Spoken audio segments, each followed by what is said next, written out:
For our next loft visit, we've come to North Shields to see the legendary Dr. Ralph Iley, winner of 7 times second Up North Combine. Good afternoon, Ralph. Good afternoon, Keith. Nice to see you. It's lovely to see you too. I understand you've been president of the Up North Combine for a number of years. Yes, it must be approximately 30 years now. Yeah, that's incredible, incredible. Oh, we've seen a lot of changes. Yeah. What do you think the main progressions have been through the years for the Combine? Well, the main progression which was forced on us was the change to road transport and the way that we've handled it, because we're now a limited company. We've got no borrowings, a lot of assets and a very good organisation. We've never failed to get all of the pigeons to the race point on time every week. And when you consider this is as many as 300 pickups on a Friday night or a Thursday, as the case may be, that's quite an achievement. Absolutely, because it's a massive organisation. It's only human nature to make the odd mistake, isn't it? Yeah, well, the scale of the way the transporters go down, we sometimes got 15 transporters away. If one breaks down, it doesn't count, but the pigeons get there. Yeah, absolutely incredible. That's the blue hen that she was the best pigeon that I've had in the last couple of years. She was bred, in fact, she was brought to me as an egg, chipping egg, by Sammy Richardson, and the year before last, it was a very close thing whether it won the trophy for the best bird in the union. And actually Ray Robinson won it with his blue hen that year, but it was very, very close. She had previously won a good combine position at the Folkestone National, and that year she won in the same season the Beauvais race, went on to Provence, she won that as well, and she was, I think, 16th combine. And then she went on a fortnight later, and won Lille and was 24th combine. Yeah, wonderful pigeon. And then the following year she did not quite as well, but quite well. Yeah, what system was she raced on, Ralph? Natural. How long have you been in the sport then, Ralph? Well, I built my first loft in this garden in 1939 as a boy, still at school. Yeah, and I joined Percy Main that year. Yeah, can you remember what sort of pigeons you had in them days? Families? Yes, as a matter of fact, there were pigeons that I started with, I got from my wife's father. Yeah, he was a pigeon fancier, was he? Was, yes. It was part of the dowry. What sort of distance did you like racing from? Well, I've always liked middle to long distance. But having said that, I might not have been at all the winning posts, but I'm at most of the starting posts. And this region was famous at one time for its short sprint races at the start of the season. Yeah. I won my share of that too. What's one or two of your best positions in, Ralph? Well, I've been 7 times second combine, and I've never won the combine, but been in one year, 1930 and 1991, I was second at 3 times in succession, 3 fortnight intervals in succession. That must be a record in itself, Ralph. Well, there were 3 big races, but I didn't win. Unbelievable. And that was 360 to the 580-mile race. That's the cock that was second combine at Claremont in 1991. Yeah. How many pigeons was there competing that day, Ralph? Can you remember? Oh, it would be of the order of 20,000. Yeah. What family is he? He's my old Channel family. They've been around here for a long time. Yeah. What system was he raced on? Natural. What was his Sorry, he wasn't. The hen was. He was raced widowhood. He was widowhood. Yeah. Yes. Fabulous looking pigeon. It's a shame about the Mott. We get a bit in the season now, aren't we? Yes. What systems do you race your old birds on, Ralph? Well, I fly in 4 clubs, all up together in Tynemouth North Federation. So you've got to be clear which pigeons are in which club. Yeah. Now the checkers are always Meadowell. Yeah. And the reds and mealies Percy Main.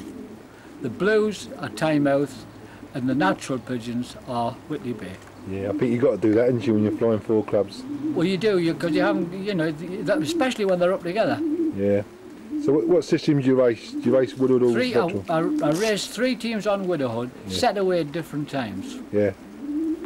And then the natural pigeons are usually set away much later. Yeah. And they just race as it comes. Yeah. What do you prefer for the distance races in? What sort of system?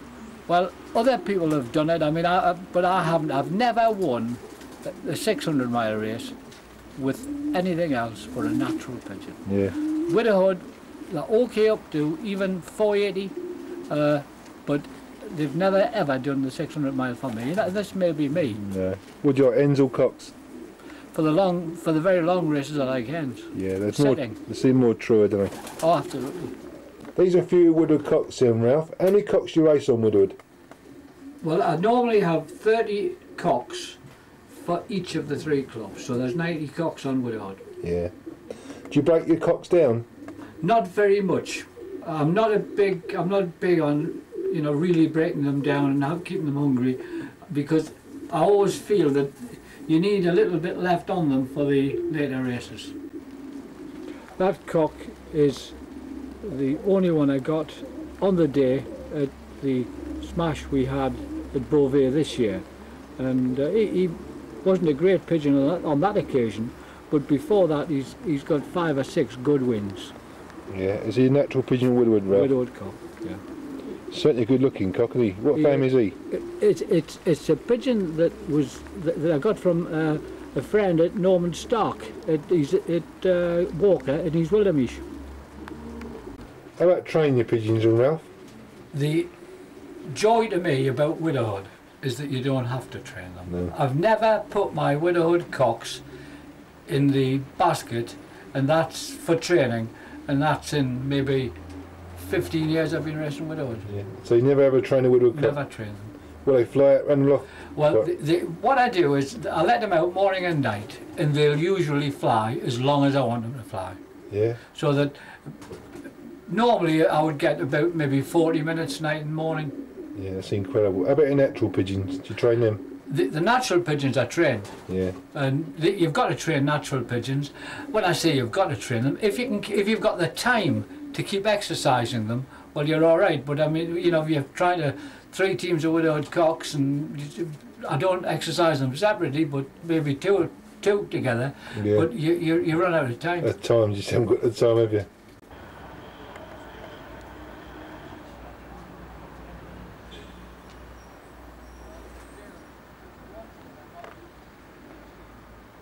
These your natural pigeons in, Ralph? Yes, well, they're in a sorry state now because they're all breaking into the mould and the rest of it. How many pairs do you keep? I normally keep about 60 pair of natural pigeons. Yeah. When do you pair these up, Ralph? Normally they would be paired up round about the last week in February.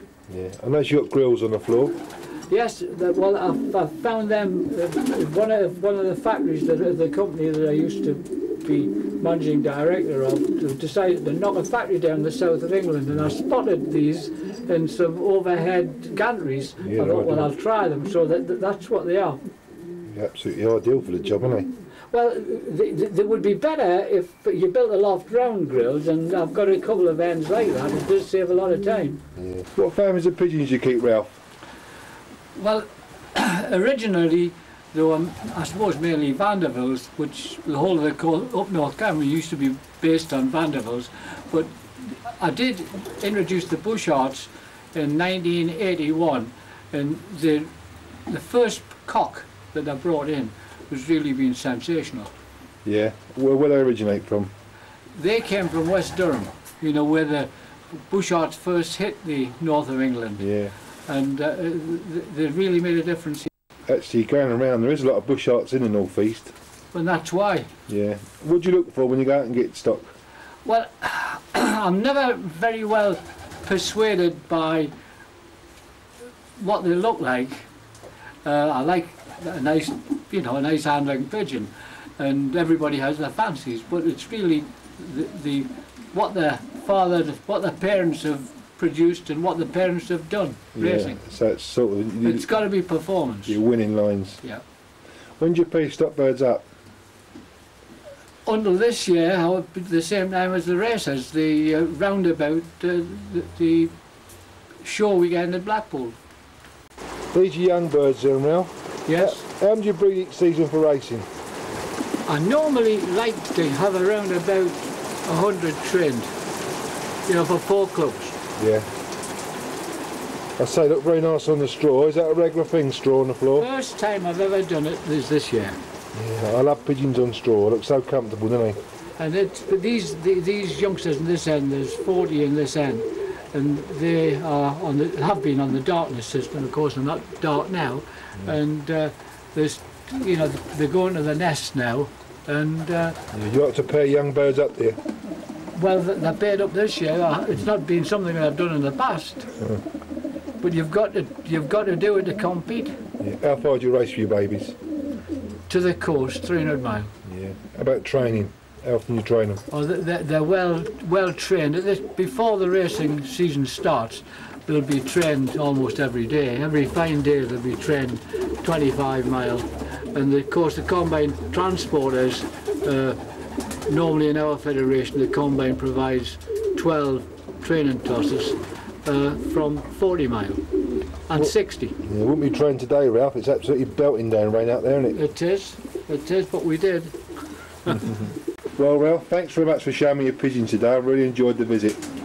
It's been nice to see. It's a pity the weather didn't hang out, because we're not renowned for good weather, but this really has been bad. Never mind, it's most enjoyable.